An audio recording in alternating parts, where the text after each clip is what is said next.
This is the ultimate Shadowcast guide for deepwoken. Shadowcast is heavily geared towards PvP, specializing in draining your opponent's ether, stealing their tempo, and blinding their vision. Today, I am going over exactly how to unlock it safely, the best mantras, the core talents you need, the Twisted Puppets path, and a detailed breakdown of every single elemental weapon. Let's get into it. How to unlock Shadowcast. To unlock Shadowcast, you need 5 Umbral Obsidian. The safest method is to sail to Monkey's Paw Island, head into the area where the chests spawn, and simply server hop until you have collected all 5. Once you have them, head down to the depths, follow the main path, and slide under the hidden gap to reach the attunement trainer. A massive warning here. Unlike other trainers, he will fight you. If you lose, you will probably wipe.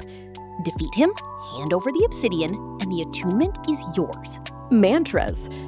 Almost every Shadowcast mantra is viable in both PvP and PvE. For PvP, your best options are Shadow Gun, Eclipse Kick, Shadow Eruption, Clutching Shadow, Rising Shadow, Shadow Meteor, and Shade Wisp. For PvE, you want to rely on Shadow Roar, Shadow Seekers, Eclipse Kick, Shadow Eruption, and Darkblade and Shade Devour. Talents. Now, let us talk about your talents, because this is where Shadowcast shines. You want Fear the Dark at 50 Shadowcast, which makes enemies briefly hang in place when they run from you. You also need to build around the Singularity mechanic. Base Singularity at 40 Shadowcast stops enemies in their tracks when hit by a shadow move. You want to upgrade this with Black Hole at 60 Shadowcast to pull everyone nearby in, and Energy Siphon at 65 to pull ether from all those extra players. For your ether drain, Dark God at 20 Shadowcast is incredible. If you drain an opponent's ether to 0, you start draining their tempo instead and increase your own. Combine this with Shadow Overflow, which takes extra stolen ether and unleashes it as dark energy to damage nearby enemies. If you are making a depth skanking build, Dark Hours at 35 Shadowcast is mandatory, giving your mantras a 15% damage boost in realms the sun does not reach.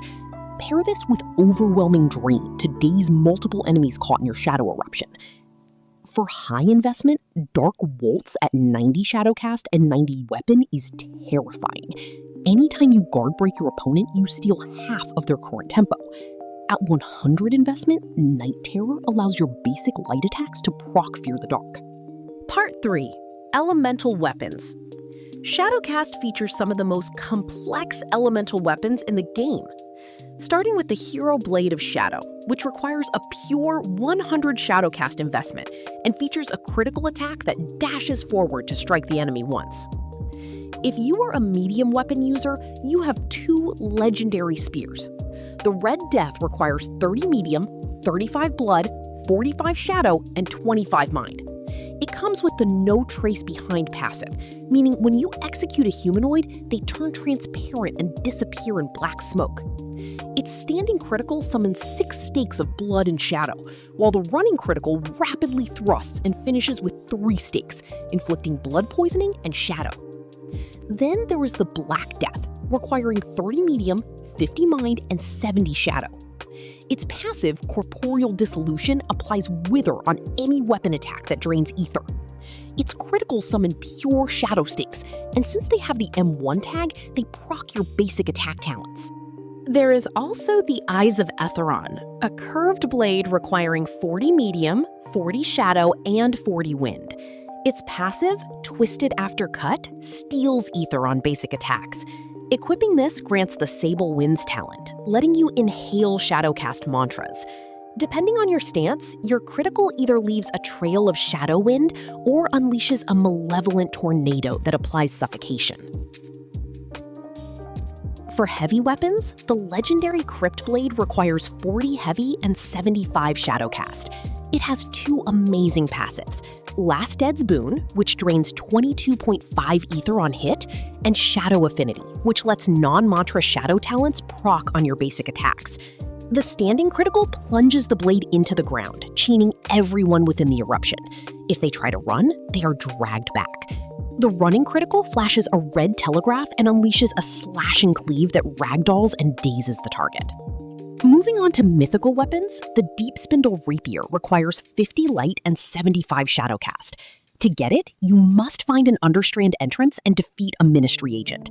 Its standing critical unleashes unparryable dark blasts, while the running critical involves stabbing yourself to create dark bullets that teleport to the target, granting you the Dark Rift state.